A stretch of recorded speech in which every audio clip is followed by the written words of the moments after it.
And welcome, welcome, welcome. This is Peter Winnick. I'm the founder and CEO of Thought Leadership Leverage. And you're joining us on the podcast today, which is Leveraging Thought Leadership. Today, my guest is John Petz. John is an interesting guy. He is a world-renowned keynoter. He's a multiple bestseller. He's got a couple of books out there that have sold and hit the usual lists. He's been featured on the Wall Street Journal, CNBC, ABC News, Success Magazine, and on and on. He's a speaker. He's an MC. He's interesting all-around guy. There's a little bit of magic to his world, literally, that we'll talk about. And here we go. So welcome aboard, John. Thanks for coming on. Thank you, Peter. What's up? That was quite the intro. I appreciate that. That's good. Some good homework. Great. We can end there. And it's just sort of, yeah. That's called the ego inflammation part of the program. So that was well done. There we go. So let's just dive in here. So if I'm sitting out there and I'm listening and I said, one day, I would like to be a keynoter and a multiple bestseller and an MC with a side of magic. What are the steps I need to take to do that? Wow. Although it's a big, bold question to kick us off. The steps that I took, I guess I could say, was I had some credibility on both sides of the fence. I had the business credibility from the corporate executive world, but then also, as you mentioned, I was performing since a kid. And I was, sales and marketing guy. So I guess the steps to mark off your list is have some level of credibility to what you want to really excel at, what you're passionate about, what you're having fun with, and then find the right way to take that message and make it uniquely yours. That'd be the two first basic steps if you want to get to the basics of it. Right. And I was being sort of quasi snarky because unlike many professions, there isn't a logical or linear or obvious path, right? If you want to be an accountant, you study accountant. If you want to be in law, etc. And one of the interesting things about authorship and speaking and thought leadership is there isn't a one-way path or even a best practice. Not at all. So in your case, you were successful on the business side.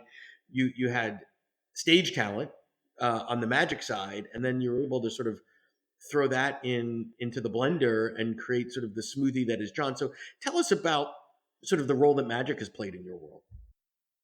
Oh, I would love to. No. So, I actually saw my father do a penny trick when I was 7 years old. My brother and sister called it the penny trick. And I remember him showing it to me.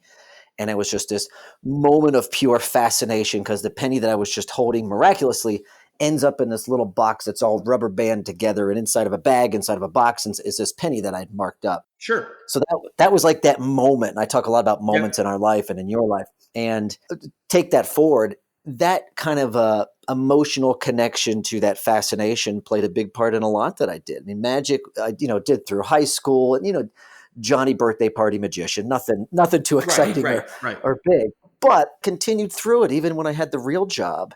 And I worked for MCI, one of the early big company jobs I had. I quit MCI and I performed full time for 2.5 years.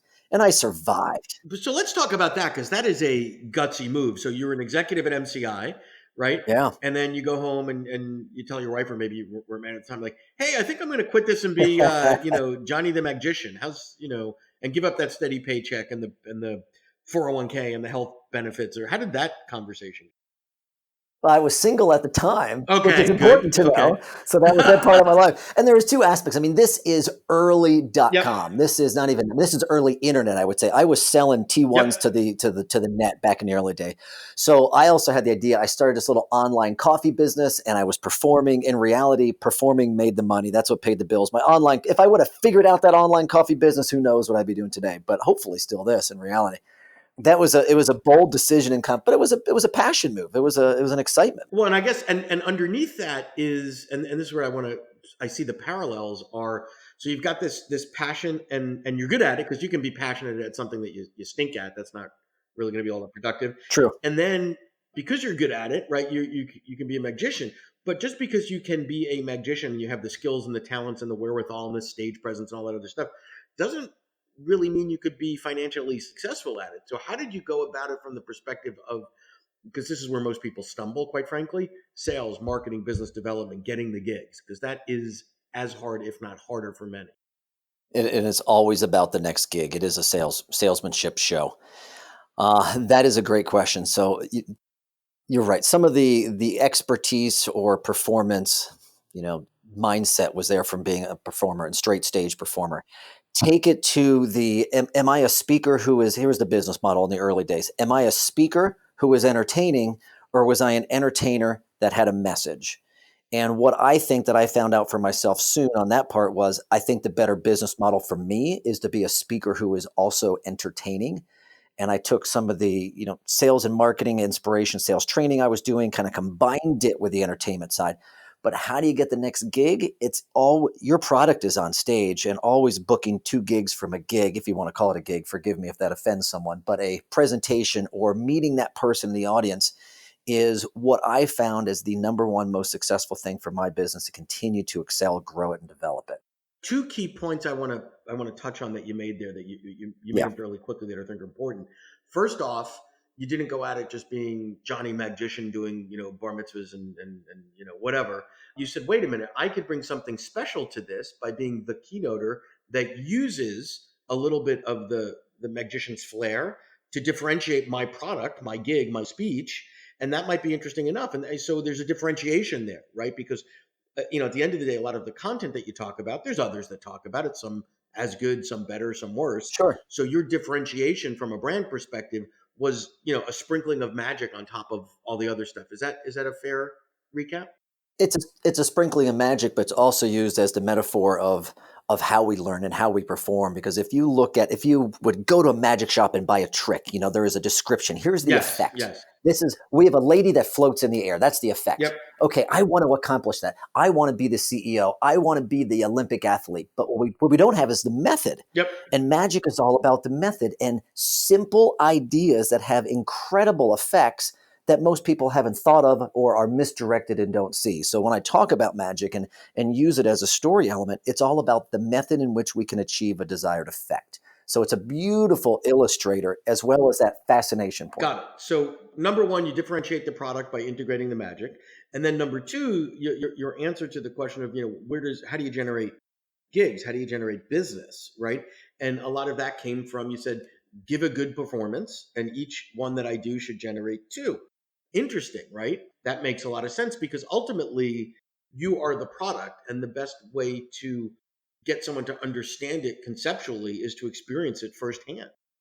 Absolutely true. And that's where most of the referral work will come from. And, even though I'm a sales guy, the marketing side of what I do, honestly, I suck at most of it. I don't like to do big chunks of it. So my marketing is investing my time and energy into my actual product. And that's what drives the business.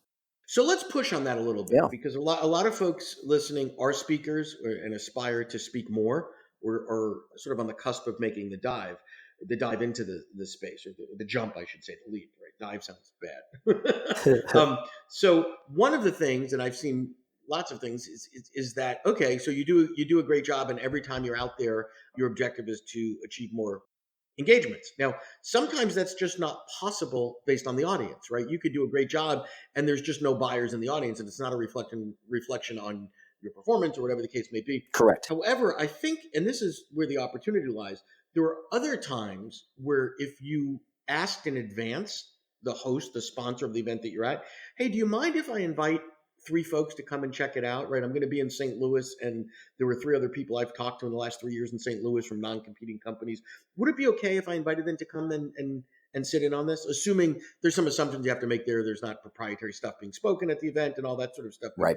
that to me is a missed opportunity for many, is to geographically tag prospects and leads and such and say, hey, I know on February the 8th I'm going to be in Scottsdale. Let me go search through my database and say, wait, who else did I talk to that's in Scottsdale that was thinking about booking me? They didn't book me, but I know if they see me, they'll book me the next time. So any thoughts on that and reactions? I've done it. I think it's a phenomenal way to get the right people in the room if you can get them there. Absolutely do it. I should do it more. I think we probably should all do it more. Get the speaker bureaus. If you work through that avenue, it's always a good chance for them to see you firsthand. If you're not top of their mind, you're not top of their proposal, in my opinion. Right. So even on the speakers bureau, a lot of us don't even track like, wait a minute, this bureau is in Boston and this bureau is in Tennessee and this bureau is in Cleveland or whatever. Oh, geez, I'm coming through there. What a great way to get the agents exposed to you and say, hey, come on down. I'm going to be in your local town at the Marriott next Tuesday or whatever. Yeah, I've seen that done as well, and that it, always it, leads it to could be a nice. great outcome. Cool. Again, it's back to that relationship side. They want to see their great product, but it's also got to be that Yeah. longevity of the relationship where it's mutually benefiting them also. Well, and I think it helps them when they can actually tell a prospect or a client, And 3 weeks ago when I saw John on stage, let me tell you how it felt, right? Versus let me show you the video clip that everybody else can see, and it's just another can of tomatoes. And here's his bio, right? Here's a video and here's a bio. You Yeah. pick. No, that's right. That's a very Yeah. good point you just made. Cool. If you're enjoying this episode of Leveraging Thought Leadership, please make sure to subscribe. If you'd like to help spread the word about our podcast, please leave us a review and share it with your friends. We're available on Apple Podcast and on all major listening apps, as well as at thoughtleadershipleverage.com/podcasts. So I want to switch now because I think you had some great insights there on the speaking side. You've done really well there. Let's talk about books. So you've got 2 that are done. Boring meetings suck. So I don't think there's an opposite point on that I'd like to have more boring meetings in my life, and Significance in Simple Moments. So tell us about not necessarily the content of the books, but why did you choose to write those books at those times in the way that you did, meaning using the publishers that you did and all that. Tell us the decision-making, that led up to the release of those. You're right. And 2 different models. A boring meetings suck is the traditional published, John Wiley and Sons. Yep. And why I did it that way, I had the opportunity to do it that way. I think that's a key moment. Boring Meetings Suck started out as a self-published book, an idea that I had and put it out on Amazon. It sold all right. But it was, I went into it knowing, while it did make some money, trust me, I'm not paying my mortgage with it every month on the residual income from it. But it was a fantastic business card that had the opportunity to get in front of some major media outlets and give me some of that credibility, which I needed at that point and earlier on in the speaking career. It was a great product and great method for me at that time, knowing what I was going into, I think, of the expectations, I should say, of let's get the fancy book with the publisher and maybe make some money, hope flow, we'll see what happens. Yep. Significance was much more a passion project. And the quick synopsis of that is, relationships aren't something we conquer in reality. Relationships are a series of simple moments that matter to those we serve. That's the premise. And now that I had, if you want to call it a tribe, some following, this is a back of the room item that I could control, and I wanted to control it. This is the biggest decision factor because all the money from that book is donated. Okay. If someone knew the main story element that's inside, you'd understand why. Yep. But it helps, fund a nonprofit that I founded, and we do shows for kids in a life-threatening conditions because of the book sales on that. Yep. So that is a big reason why I went that, and it's a way to control and push the money to nonprofit. So let me play back some of what you said, because I think it's really important. You have 2, it's interesting that you've got 2 very different case studies coming from the same brain, right? So True. One is I wanted to get the book out there. I wanted the gravitas, the alleged credibility of a traditional, big publishing house and everything that went with that. And so I went that route, right? Didn't make a ton of money, but it served its purpose, right? It helped build my brand. It did. Cachet, lead to media, so check the box. Again, not getting the $1 zillion residual checks, but that's cool. That's to be expected. The other one, I think the key word you used there was control. Now, control could mean editorial control. It could mean speed to market. It could mean financial in terms of you're choosing to put all the funds from there into a foundation, a nonprofit.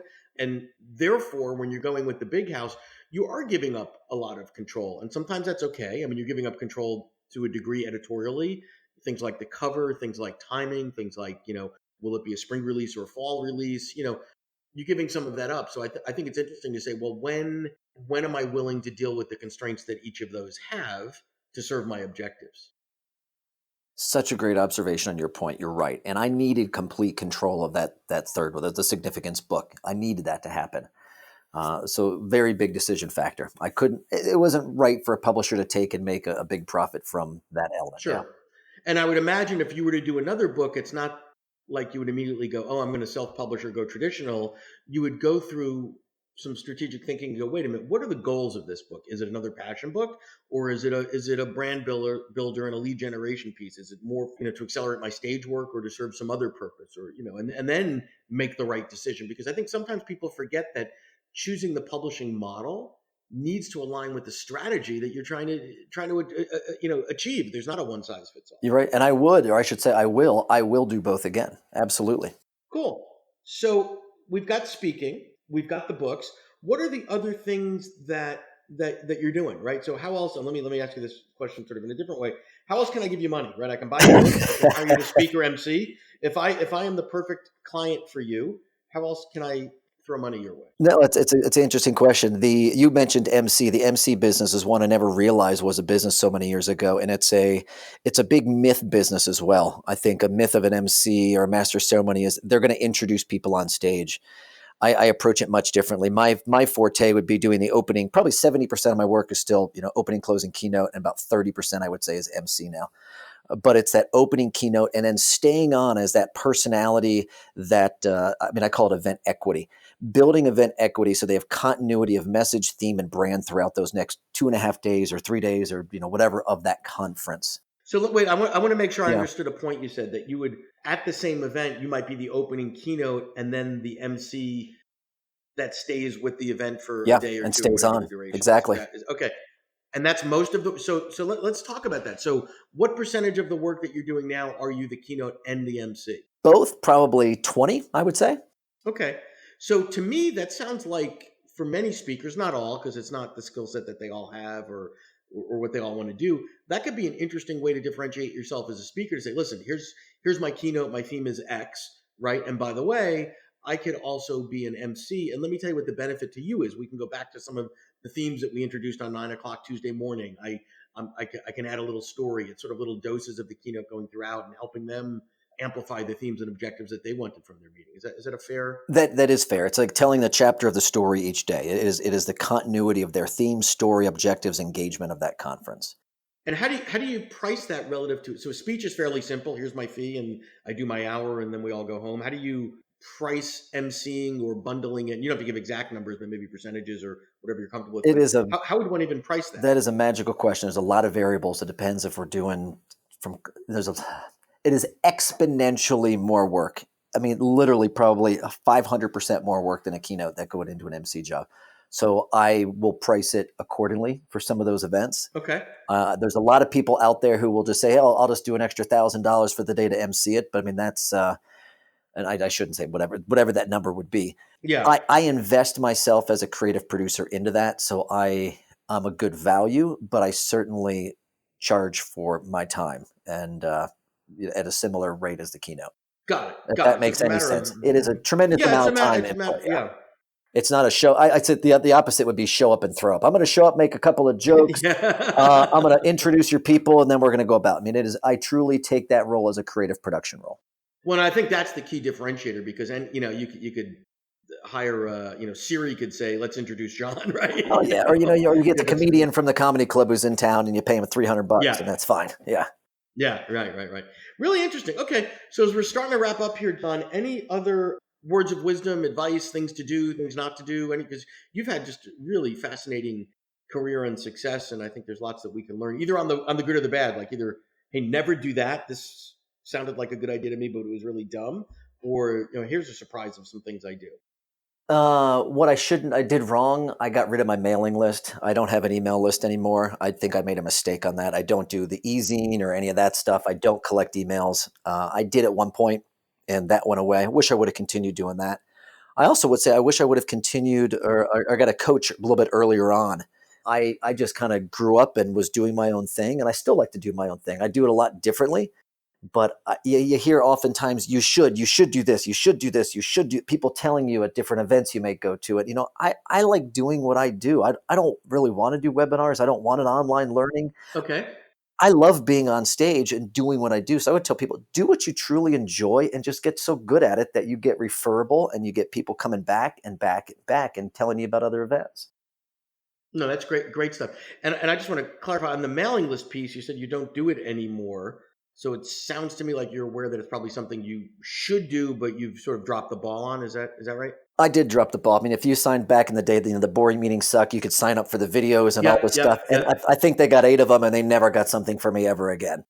So don't do that. No, don't do that. I mean, I wish now that I have the new products and new things coming to fruition, I would love if I had a much bigger, where I could sell 5,000 things off the bat to a tribe. Would love it. Fantastic. Well, I appreciate your time. I appreciate you sharing your story. It's certainly an interesting one. And it's fun. I'm going to say we're done and make you disappear in a moment. You got it. Thanks, Peter. Thanks so much. To learn more about Thought Leadership Leverage, please visit our website at thoughtleadershipleverage.com. To reach me directly, feel free to email me at peter@thoughtleadershipleverage.com.